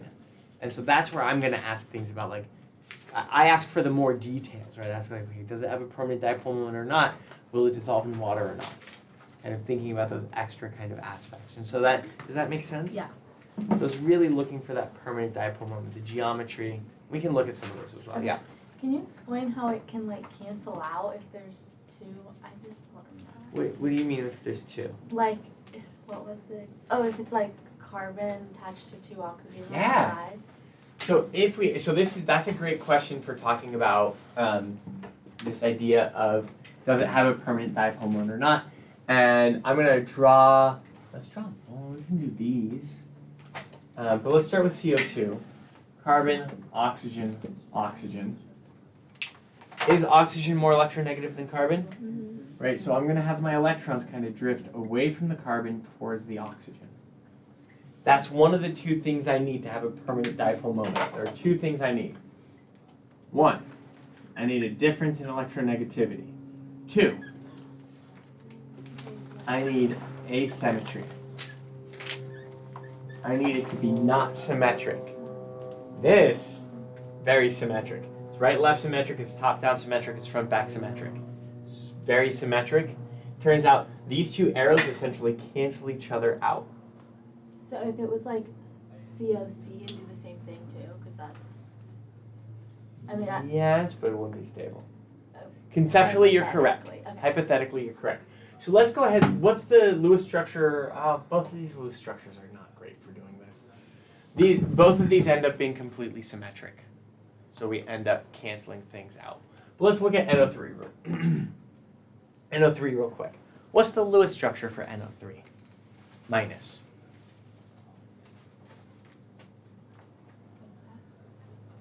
Keep going. Keep going. Keep going.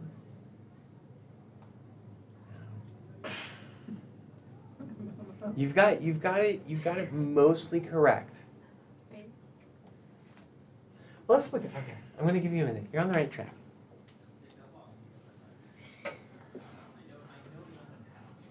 Good one for tying back the other ideas.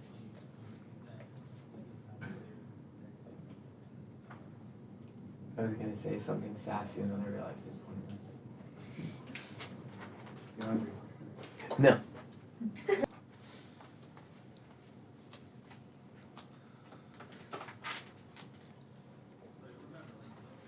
Looks like most of you are getting stuck in about the same spot, it looks like. Or you're getting to the same structure. Okay, great. Most people are doing the same thing as you. Okay, so let's look at NO3 and let's talk about what's going on here.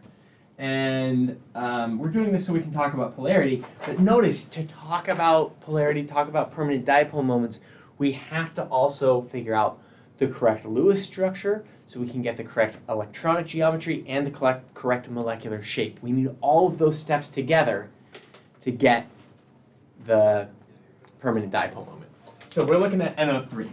I'm going to go ahead, I'm just going to do this quick willy-nilly.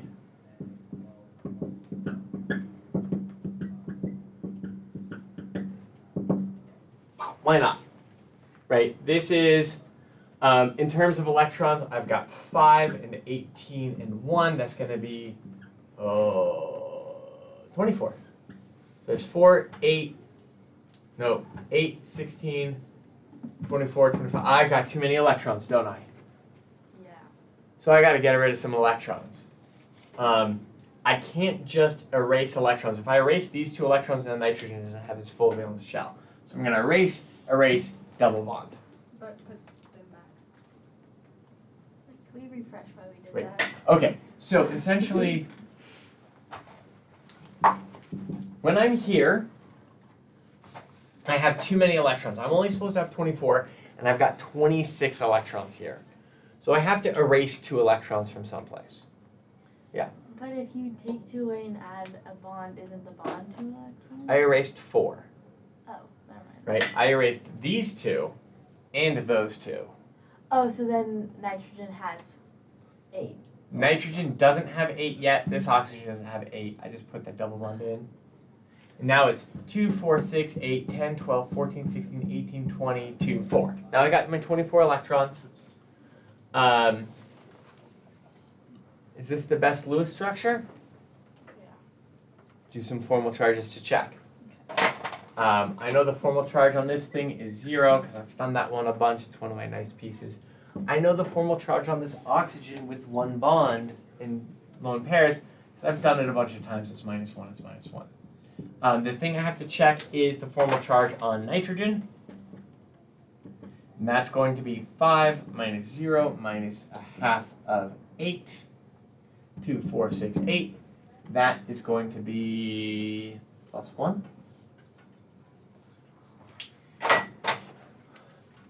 I would have liked it if I could have more zeros, but notice I've got everything is less than 2, right? A magnitude of 2. I don't have any +2s, I don't have any -2s. It's all 1s, +1s and -1s. One of my oxygens is a 0, which is pretty good. And where I have my negatives is on the things that are more electronegative. Right, my oxygen's more electronegative, it has the -1s. So this is probably the most stable structure. Then we say, is this going to have a permanent dipole moment? Well, what's the geometry around it?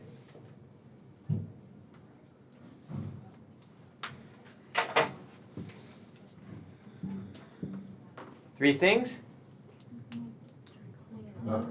Trigonal planar. Right, so I'm going to go ahead and redraw this where I'm kind of communicating that trigonal planar geometry. And there's a funny thing that happens when I do this, and that's the electronic geometry. And the molecular geometry, 3 things attached, also trigonal planar. So when I look at this, I'm going to see, okay, what's more electronegative, oxygen or nitrogen? Oxygen. So the electrons are pulled down this way, the electrons are pulled down this way, the electrons are pulled up that way. Does that look pretty symmetric?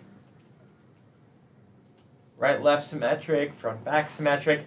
Top down says the arrows kind of point to the side. There's 2 arrows pointing kind of halfway down, 1 arrow pointing up. That's going to cancel each other out. So it's not perfectly top-bottom symmetric in terms of mirror image, but it is symmetric in terms of the directions the arrows are pointing and it being kind of balanced, right? If I took this and I rotated it, it would look the same as I rotated it. What's the effect of that double bond?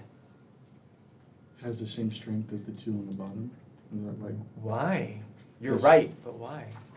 Because there's more bonds and there's less lone pairs. Because 2 is equal to 2. Yes, but there's another thing that's going on. You're really close. Starts with an R. It's resonance. That was such a guess. That was a good guess. Trust yourself more. Right? Resonance structure. So like, I just drew the double bond because I can't draw electrons moving on a whiteboard. Right? I can't draw that delocalization, so I just drew it. But the double bond, the electrons don't affect the electronegativity. It's just the oxygens have electronegativity. So the oxygens, you bet, see it, all of the oxygens are always going to be pulling each other in different directions. It's not the double bond doing that. It's the oxygens doing the pulling. So this one ends up symmetric. It's got a difference in electronegativity, but it's not asymmetric. So this would not have a permanent dipole moment. Is that good for talking about polarity? Mhm. Feeling good about that? That means quiz 5, number 5. It's just a quick little question. I can Sure. ask you later. No, no, ask me now. Well, I got it wrong. Oh, is it the I did ketone? draw ketone, but I think Yeah, there's something weird happening in LabPal and I have to fix it. I'll send an email out after. Remind me at the end of office hours to send an email out. I'm trying to fix it. I thought I had a typo in the key. I don't have a typo in the key. So I don't know why it's not recognizing a ketone. I have a question about the NO3 minus structure. Why couldn't you change one of the single bonded oxygens to a double bond? And then that would make it a 0. Let's try it. Let's try it. Erase all my silly lines.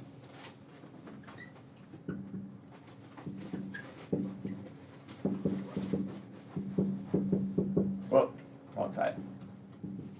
Like that? Yeah. Great. Right? Formal charge on nitrogen is 0, formal charge on oxygen is 0, formal charge on oxygen is 0.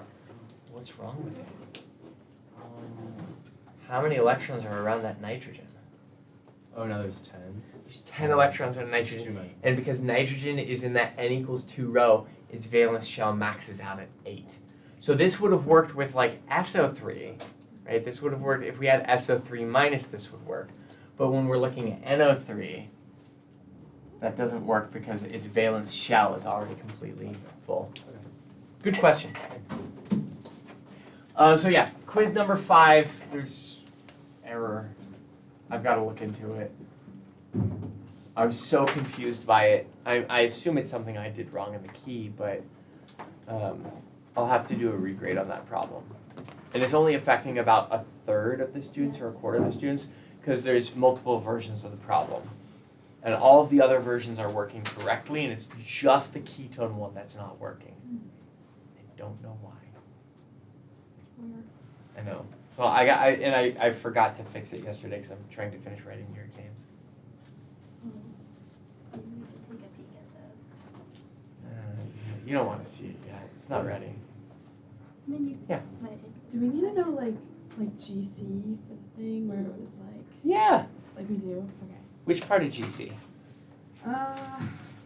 Now, the function of a like how a GC operates, like the injection port, all blah blah blah. No, but like the underlying principle. What do you need to know about GC?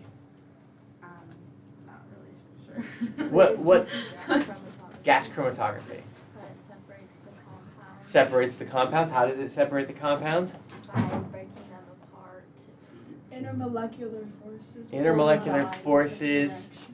Yeah, so we're looking at intermolecular forces. We're looking at boiling point. I'm going to encourage you to be careful with the words breaking them apart. Okay. Because there's, and I'm going to write these phrases down real quick. Just so, is it okay if I erase the stuff that's here? Mm-hmm.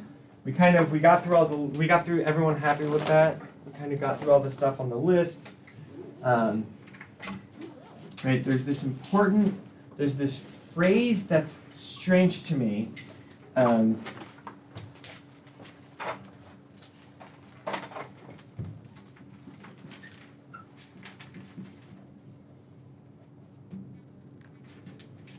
I see this written a lot when we're talking about boiling point. Right? There's breaking them apart, and then there's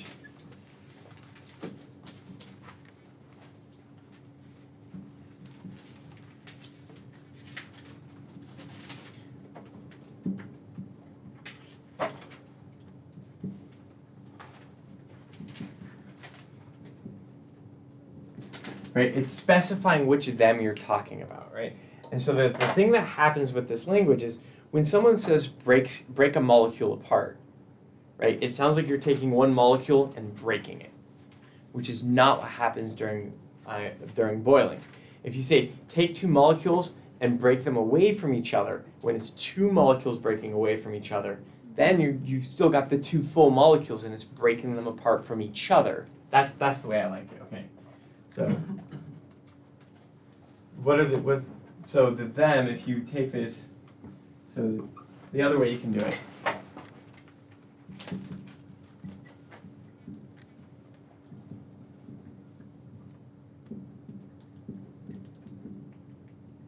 Right, adding that extra specification, breaking them apart versus breaking them apart from each other. It's like, I use this, taking my pens and moving them away from each other versus taking my pen and taking it apart. Sorry, I'm not going to pop that out because it'll spill ink everywhere, right? But those are clearly two different things. And if you say this, I'll be like, whoa, you say you're breaking covalent bonds during boiling? Because that doesn't happen. If you say this, I'm like, okay. Now, honestly, I probably won't take points off unless you also mention covalent bonds in the same sentence. Because then you're like, oh, we're breaking the covalent bonds. You're definitely not breaking covalent bonds. So this one kind of takes away that ambiguity of what do you mean by them? Are you talking about the bonds in the molecule or the molecules from each other? And this gets rid of that ambiguity. So specificity of language, yeah, but breaking them apart. So we got to be careful about that. Question? Can you explain the difference between elution time and retention time? It's elution order and retention time, that. but they're kind of the same. Oh, okay. Right, so when we're talking about this, and again, I don't like to test about this kind of like nuanced vocabulary. For me, it's going to be more about can you explain the IMS? Okay. It's going to be more can you explain the IMS? Can you talk about what's going on? Can you explain what we observe? But thinking about this, what we see is we've got some time over this way, and we see our first peak, we see our second peak, and then we see our third peak. And so our elution order is the thing that comes out first, the thing that comes out second, the thing that comes out third. That's elution order.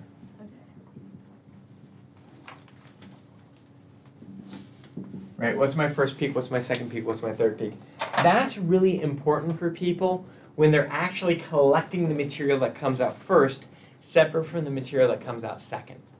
Because we actually could have done that. There's little ports on there, and if you have enough separation between your peaks, you could pull the first material and separate and like test that first material by itself. And then you could collect this, the second and third, that's probably too close, but we could collect the second and third material and we could test that material. The retention time would be like 1.23 minutes. I'm just making up numbers here. Let's do 2.34 minutes, and then 2.5 minutes. The retention time is the actual time at which it makes it out. So the thing with that elutes first has the shortest retention time. The thing that elutes last has the longest retention time. And what's the the higher the peak is, the higher the concentration? Approximately. Okay. For us this quarter, yeah, that's pretty good, right? So technically, the real thing that's going on is the higher the peak, the more the detector responded. So a higher peak means more detector response. Depending on how the depending on how the detector is made, that could be because it's more particles, right? It's higher concentration. And that's the way we approached it, but it really depends on how the detector is made. But it means more detector signal for sure. As far as the GC goes, are you going to ask questions about like boiling point or like which one has the highest IMF? Yeah. Okay. That sounds like great questions. How do we, because we had a mock midterm with questions like that. So yeah. When you're looking at the peaks, like how would you determine like boiling point or IMFs? Like, so,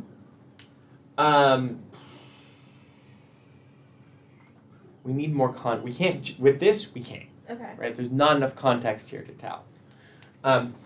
Generally, right, and the reason I'm hemming and hawing is because we really need two pieces of information, right? We need, for boiling point, it's molecular weight and it's IMS. Then for retention time, it's two things. It's, let me do this.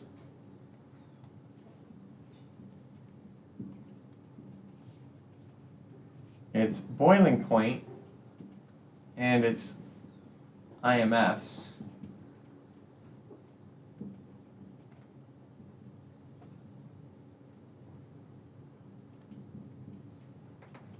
with the stationary phase. So in the when we were doing paper chromatography, the mobile phase was water, so we were looking at IMFs with water. In gas chromatography, when the mobile phase is air, it's just IMFs with self. So that's why it's boiling point, because that kind of tells us about the IMFs with itself. And then we've got this. Now, which one is more important, molecular weight or IMFs for boiling point? Which one's more important, molecular weight or IMFs? If the molecular weight's similar, IMFs. Depends. Depends, right? So if the molecular weights are really similar, then IMFs is more important. If the IMFs are really similar, then molecular weight's more important. Most of the problems we looked at in the lab, the molecular weights were really similar, so you're absolutely right. IMFs were like pretty much always most important. But when we have things with really different molecular weights, molecular weight might be more important. For example, my favorite example of this is H2O versus C10H22. Right? Way more IMFs, but way more molecular weight. This is one of those ambiguous cases where it's like, well, which one's more important? An example that would be kind of like the contrary of this would be if I did CH4 versus C10H20O.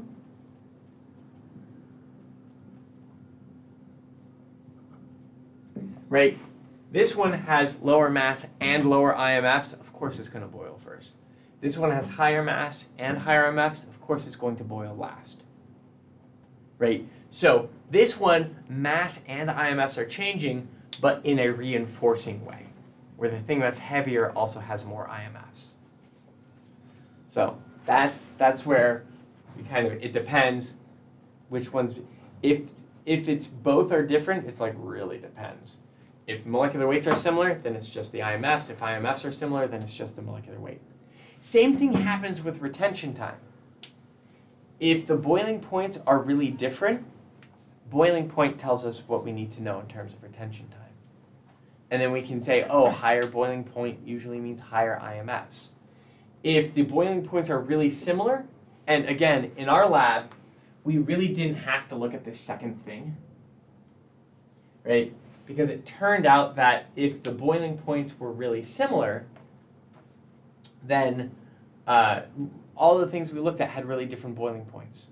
So we just needed to look at the boiling points. We didn't have an example where the boiling points were really similar. If the boiling points are really similar, then we have to look at the extra IMFs. Now, the reason I'm still feeling stuck on this one in terms of what can we tell is because I don't know the molecular weights or the IM. I don't know if I don't know the structures. If I knew what these three things could be, then I could say, oh, the one I know this number one is going to be the one probably with the lowest boiling point. It's going to be second boiling point, third boiling point if I'm looking at retention time, if the boiling points are really different from each other. But with no other information about the structures, I can't really say. If we assume they have different boiling points and boiling point is enough to tell the difference, lowest boiling point, second boiling point, third boiling point, but I can't say anything about the IMFs related to those boiling points unless I have the molecular weights and structures. Okay, so it's like since I just made up this thing, I can't tell. But those are the types of considerations we want to be looking at. And again, the lab we did does a little bit of simplification there. You notice we only did compound set 1 and compound set 2. We didn't do 3 and 4. Turns out 3 and 4 get into this idea a little bit more. The problem is, and the reason I don't do 3 and 4 is they go through side reactions to make really weird things happen. And so instead of getting to the 3 peaks we expect, sometimes you get 4 peaks because you have a side reaction happening, making a new thing. And then it's like, oh, that makes it really difficult to talk about. Whoops. At least that's the theory we have. And then compound set 3 you actually did in the post lab for this lab, where instead of seeing 3 peaks, you see 2. You see like a little peak and this really big broad peak. And the question becomes, well, what? And like the thing I ask about is, why do you only see 2 peaks? and there's like 3 acceptable answers. It's the first one is we didn't wait long enough and the compound was going to come out much later. The second one is the 2 peaks are overlapping because their boiling points are too similar. And so the 2 peaks kind of merge into one giant peak. And the third thing is the way the detector is behaving doesn't detect one of the compounds. Turns out it's the last one, but how would you know that? Which is why I stopped doing compound set 3. Unless I specifically tell you, oh, except pentane doesn't show up, you wouldn't know that. Unless we did like, well, wasn't that on the lab? Yeah, right. But there were 3 acceptable answers. So if I said one of the first 2. If you said one of the first 2, you still get credit. I'm just telling you now, extra thing. The third one was the real thing that was going on, but you got credit for any one of those 3 answers. All 3 are acceptable, because like, how would you know? Now, the right answer for forget how would you know? How could you find out? Look at the IMFs. Look at the IMFs. Well, to figure out how the detector behaves. Oh. Test different compounds, right? Just run the experiment. If we had like 2 weeks just to do gas chromatography, we could like pick different chemical compounds, go to the stockroom, design the experiment where we're like increasing the dipole moment. Like, okay, pentane doesn't work. Is it something with the 5 carbon? And then we could test a bunch of compounds, come up with this way that the detector responds. We don't have time for that. We didn't make time for that. The way I put it. And the reason I say it that way is because as we're looking to change things up going to semesters, we might take a much longer time for doing, like actually turning the whole paper chromatography thing into a lab where you actually pick different dyes and see how it responds and try to like, so like rather than just doing it a demo in a jar, actually having it be like, you've got these dyes you need to analyze, you've got, we might turn it into like a crime investigation type thing where it's like, oh, someone's trying to counterfeit money. And like you have to test the different dyes and you might actually have to like extract the dyes from the different papers and then like do all that fun stuff. And then go on to like, let's do gas chromatography with it as well, where we actually take the time to like do different compounds and do this kind of explorative, like you've got these 10 different compounds, figure out how gas chromatography responds to them, what's similar, what's different. And like make it much longer. So it's like we're learning about IMFs, boiling point, Lewis structures, all that stuff kind of like together. We're not there yet. We got some time. You don't have to do it.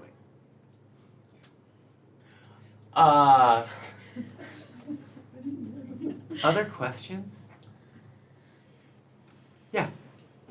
You go first. Mine can be, mine can be for after because it's something we already went over. Yeah. This is really, really quick. Like, we kind of went over it too, but just to like super clarify, if you're looking for a dipole-dipole moment, can you just look and see if it's polar? And if it's polar, does that just kind of mean that it's a dipole-dipole moment? How do you tell if it's polar or not? Looking at like the electronegativity between like the central atom and then like its connectivity. Yeah. So details in the language there. We look for a. Oh wait, sorry. Say your question again. Dipole-dipole versus polarity. So dipole is an intermolecular force. Polarity is a property of the molecule interacting with other things. Right. So if the molecule is like polar, does it automatically make it a dipole-dipole moment? Yeah, I just think of it the other way. Okay. Right? Because I look for something that has a permanent dipole moment interacting with something else that's a permanent dipole moment. Okay. And that's the thing we want to look for. Polarity, having something that's polar or non-polar, typically, like, realistically in future classes will mean does it dissolve in water or not. Okay. And so if something is polar, it's because it's the dipole moment of water interacting with its permanent dipole moment. Okay. Okay. Right, so they're kind of, as long as we're looking at water, they're synonyms. When we switch to talking about something besides water, the word polarity, like polar versus non-polar, becomes a little bit more squishy. Okay. Whereas permanent dipole moment, dipole-dipole interaction, that has a clear definition. Okay? What about net ionic reactants? Yeah. Like Oh yeah. I'm gonna go ahead. It's 4. I'm gonna end my My camera was being weird. I'm gonna stop the